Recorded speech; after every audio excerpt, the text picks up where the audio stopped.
All right. Right. Okay. Close everything up. We're going to have a little 10-minute discussion here. Power pack 10-minute discussion. We're going to learn some good physics. Okay, so we're going to make another connection here between linear land and Angulvania. So our goal is we would like to come up with an analog of our old version of Newton's second law, right? So we had F equals ma, right? And eventually we'll get to a point, I think we'll get to a point before the bitter end when we can maybe even move over and turn this Angulvania equivalent that we're building today, we can extend it to our new version of Newton's law, rate of change in momentum. Okay? Well, let's see if we can do this. All right? So what parts can we equate here? What are the things, I mean, what do you suggest this might look like? What are we doing? We're trying to come up with an Angulvania equivalent of our linear land Newton's second law. So we need torque, don't we? Torque instead of force, right? Ah, okay. Okay, good. So we already have sort of mentioned this. We know that in lieu of force, we would like to have torque. And we know that instead of linear acceleration, we're going to need angular acceleration, alpha. Right? And this thing out in front we call the capital I, and that's moment of inertia. Right? So we know that's what it's going to look like. But what is moment of inertia? What is it? How are we going to be able, like, let's take a really simple example where we're going to be rotating a point mass about some point. Okay, so we've got, like, for example, here's the fulcrum, and here's a point mass. And let's just say, to make things easy, let's say that it's on the end of a piece of massless wire, okay, which is, I don't know what that's called in the action store, something. And we're going to try to rotate this thing like so, right, by applying a torque, okay? So how can we get from here over to here? Okay, well, first of all, this is call that distance r, right? The distance from where the force is applied to the axis of rotation. Okay, and we're going to apply our force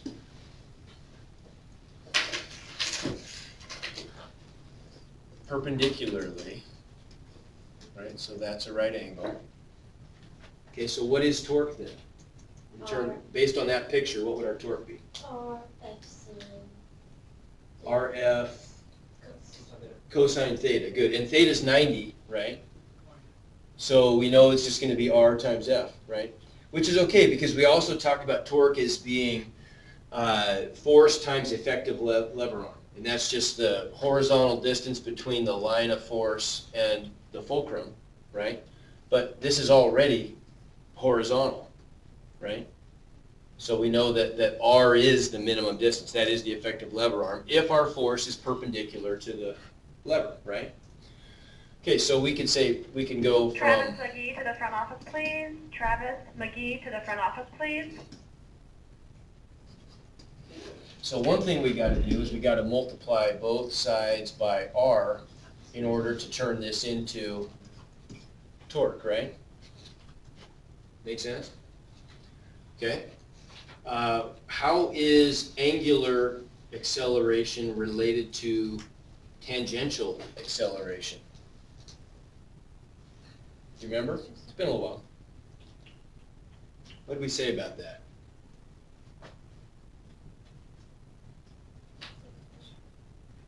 We were able to say that we can do this about lots of things. We can do that about arc length, S, right? Arc length is the same thing. If I'm going to push this thing around, and it's going to form a circular arc, right? Everybody agree? So the linear distance that it's getting pushed through is going to be some arc length. Like, for example, if I go from, I'm going to push it through some small angle, let's say theta, from there over to there, right? What's the formula? If you've been in pre-calc, you know this. What's the arc length S in terms of R and theta? Yeah, how do you calculate the arc length S? Because that's the same thing as displacement. S is the arc length, isn't it? Mm-hmm. Isn't it, I remember this, but doesn't it have to do with radians? It does, yeah. isn't it over R? Isn't it? Okay, so S equals, okay, no, R times theta, right? You were thinking of theta equals S over R. Oh, Probably. yeah. Okay, so it's equal to R times theta, right? And if I want to say delta S, I could make that a delta theta if I wanted, right? You don't have to put the delta there, but we could for a displacement. Okay, what is linear velocity? So if I look at my instantaneous tangential velocity, how is my tangential velocity going to relate to the angular velocity, right? Our variable for angular velocity was just that, right? Okay. What was the relationship?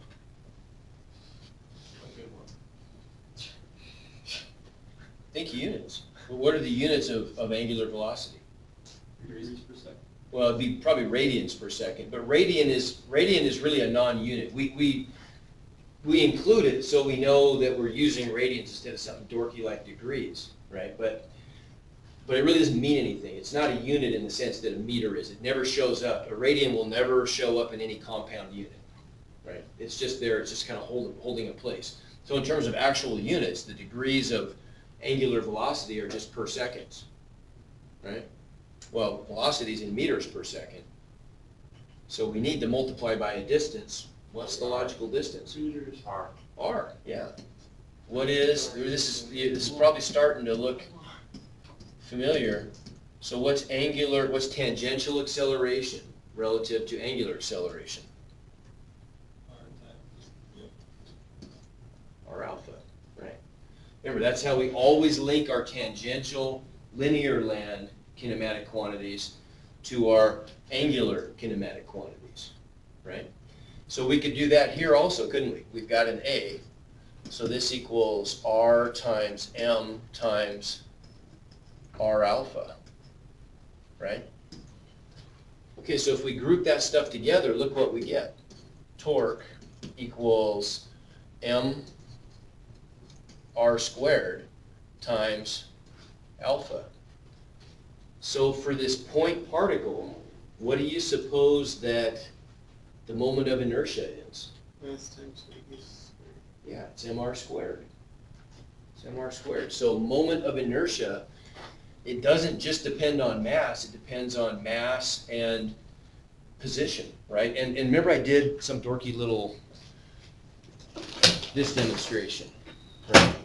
The resistance to angular acceleration of this thing. It's really hard to balance like this because it rotates so easily. It's got very little resistance to rotation. But if I flip this thing around, it's really easy to balance, right? Because now it's got a great deal of resistance to rotation. Did the mass change? No. The position of the mass did though, right? And so moment of inertia, in fact, it's more dependent on position than it actually is on mass, right? There's the moment of inertia of a point with mass m, right? If I double the distance away, it actually quadruples the moment of inertia, right? Okay. So then, this is where, so you guys are out of here almost right away, aren't you? Okay, so here's the next step for this that I want to do with calculus people. So I'm not going to do any more of this today, but how do you suppose we could go about, and this serves many purposes at once, because I want to get you kind of intellectually prepared for what's coming next year in math for you in calculus.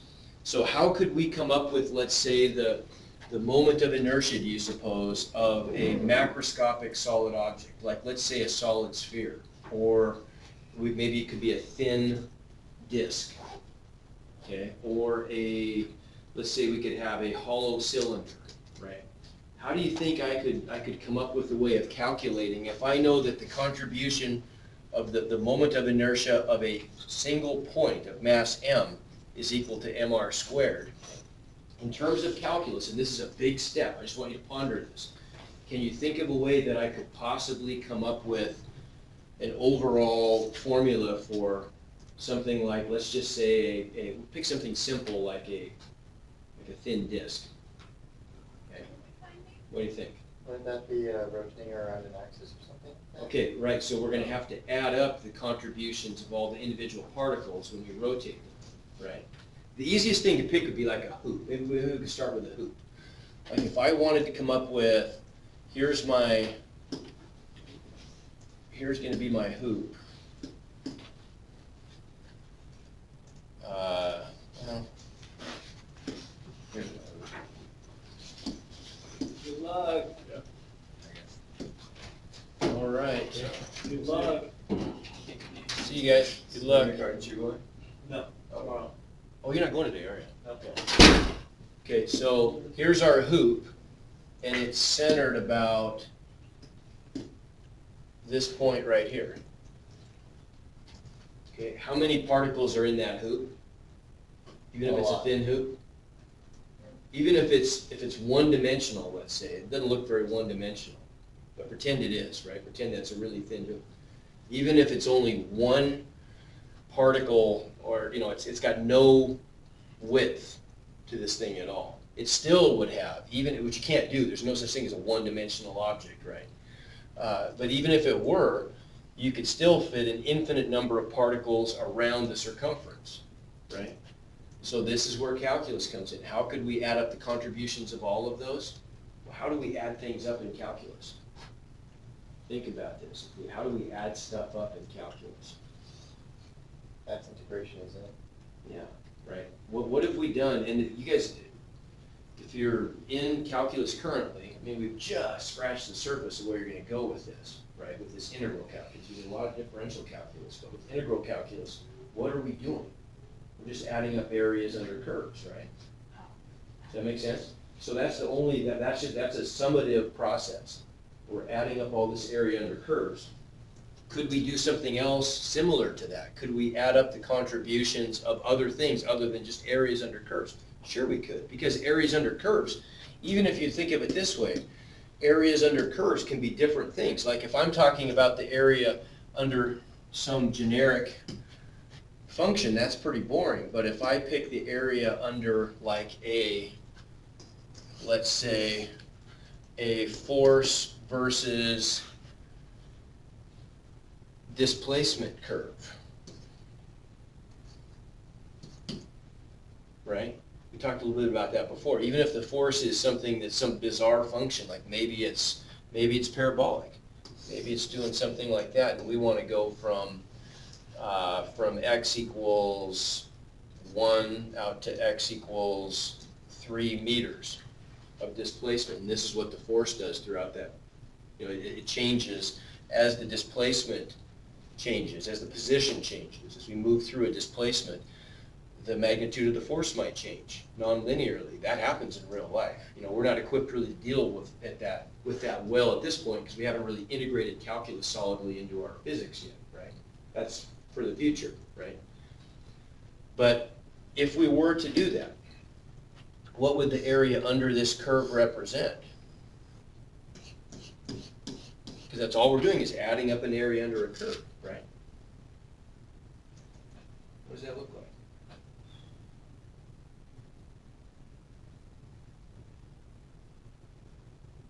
It's just an area, sure, but it represents something different physically.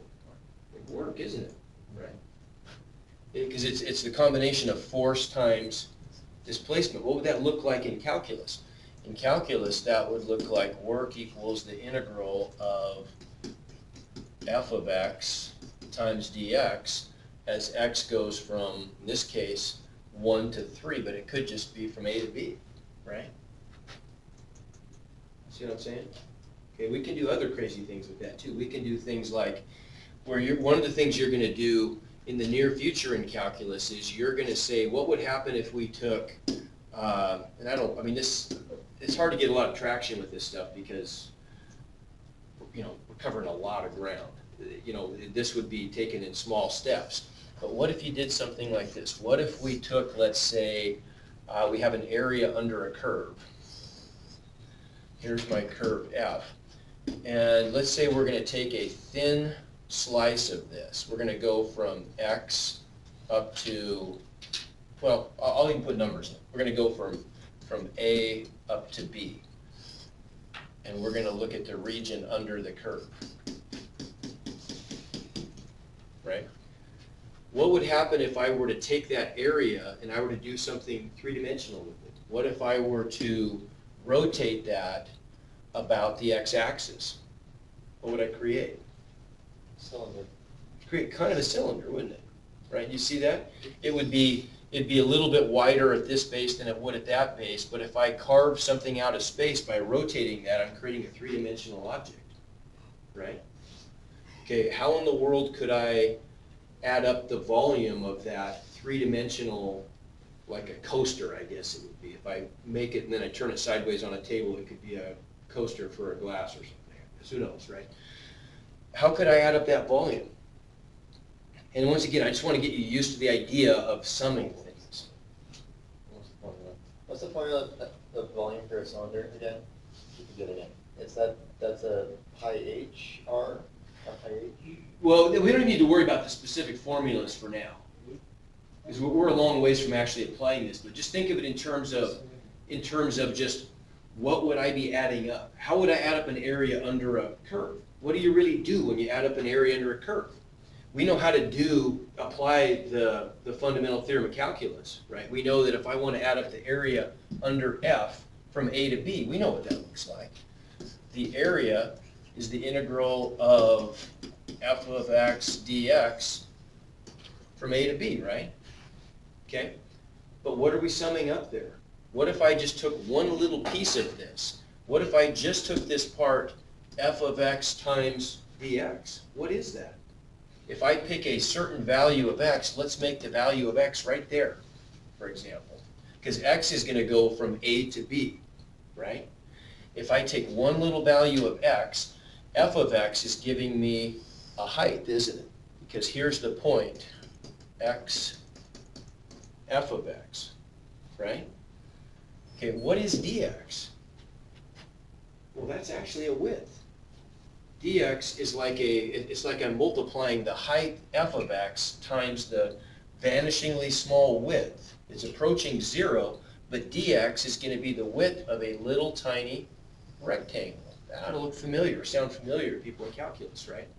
The whole formulation of integral calculus was based on the idea that we were going to take a limit of an infinite sum of these little rectangles. That's all this does, right? Don't lose sight of that. That's all this does, is we're summing up elements of area. F of x times d of x, those are elements of area, and in this case, they're rectangles, right? All I'm doing is I'm adding up all those little incremental rectangles from A to B, and it's giving me the total area under the curve, okay? Well, now, what if we wanted to instead, we're going to do something more dramatic, we're going to do something three-dimensional, right? We want to create this coaster. Does everybody see the coaster I'm talking about?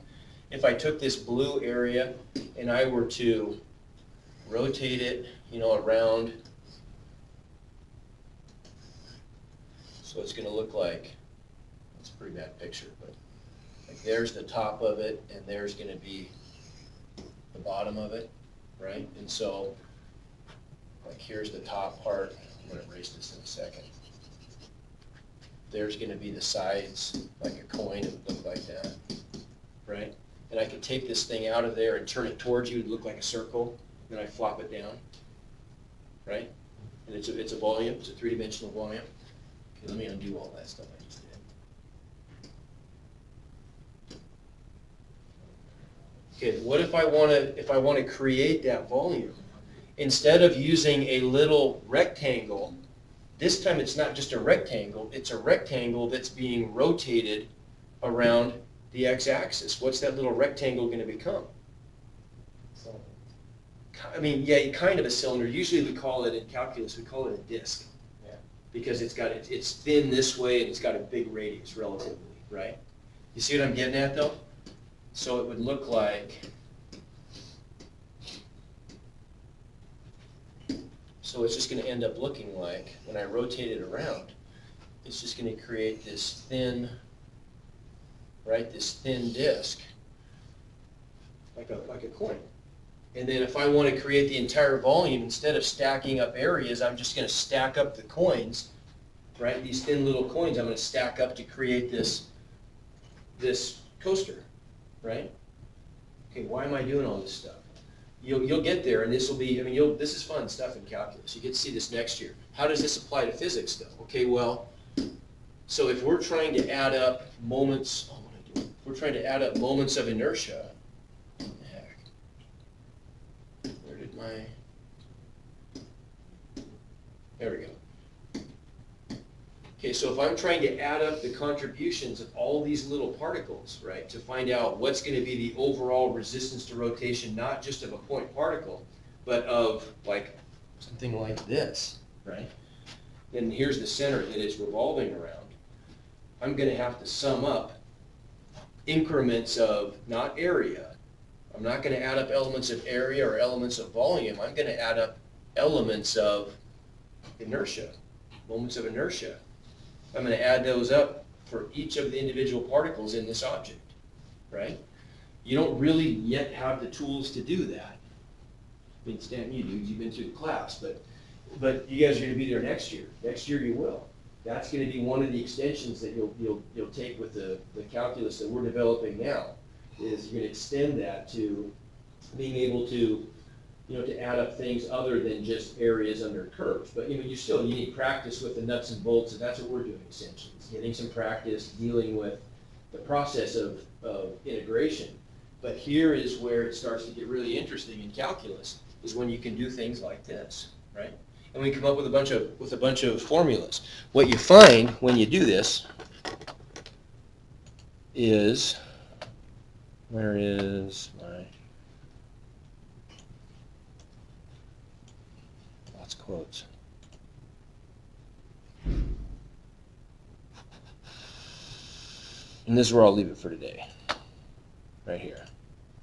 Okay, if you do this, you come up with something like that. When you make these, when you sum these things up, like if I take a thin hoop about an axis, right, down its middle, the cylinder axis, meaning that we're going to rotate this thing. It's like this. My axis goes right through the middle. This is the formula.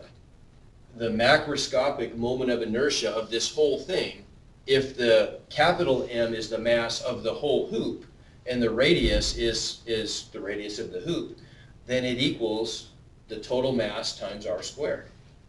That'll make sense to you in the future, why that looks exactly like the moment of inertia of a point mass that's a distance r away from the axis of revolution, right? Essentially, this is an easy one to add up because every point in this hoop is the same distance away, right? Now, what happens when you tweak that a little bit? Like if we did a solid cylinder this time. Solid cylinder, so now that's going to be something like this, right? A solid cylinder, and we're going to roll it about its center, rotate it about its center, just like I'm doing right here. Notice that it changes. Now it's 1/2 mr squared. How come? Why did it go down a little bit? It's taking the average distance, isn't it?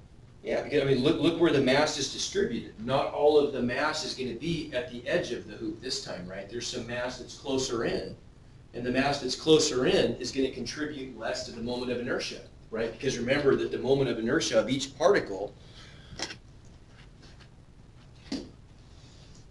was dependent on, yes, the mass, but it's dependent more strongly on the position, on the square of the radius, right? So as the particles, the particles that are only half as far from the axis of revolution as the ones at the edge only contribute 1/4 as much to the moment of inertia, right? So when you add all that stuff up using calculus, the net result is that you end up with That's your formula, right? What about if it's a solid sphere? Well, then it works out that it's 2/5 times mr squared, okay? If it's without looking, do you think that a hollow sphere, if they're the same masses, think about this for a second. If they're the same masses, do you think that a hollow sphere or a solid sphere of the same radius and the same overall mass is going to be easier to roll? Which one? Don't say it out loud. Think about it for a second. I want to know, which do you think is going to be easier to roll? A solid sphere of, let's say, a 1 meter huge solid sphere, or a 1 meter hollow sphere? If both of them, you can't tell which is which from the outside because they both have the same mass. The solid one is just made from less dense material, let's say, right? They each have a mass of 100 kilograms, a radius of 1 meter. One of them is solid, one of them is hollow.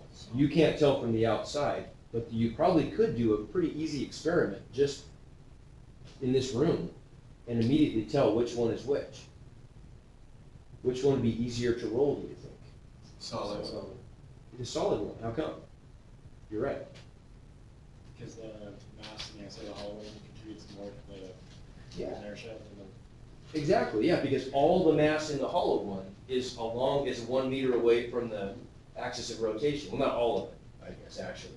Because if it's rolling this way, the mass at the poles is going to be easy to spin. But as you get closer to the equator of this big thing, right, it's going to be much harder to spin that. Whereas the solid sphere, a lot of that mass is going to be crammed inside, and it's going to be closer to the axis of revolution, right? See what I'm saying? Okay, so even though you can't do, at this point, you're just not quite far enough along with your calculus to be able to do the calculations. Let's go, let's down here. You can still use these formulas, right? And yeah, we do find that. For a thin spherical shell, if we rotate that about its axis, where's that one?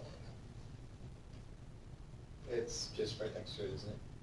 Right, oh, here it is, right here. Yeah, this is it, that's the one I want, yeah. 2/3 mr squared versus only 2/5 mr squared if it's solid, right? So this is more resistant to rotation, okay?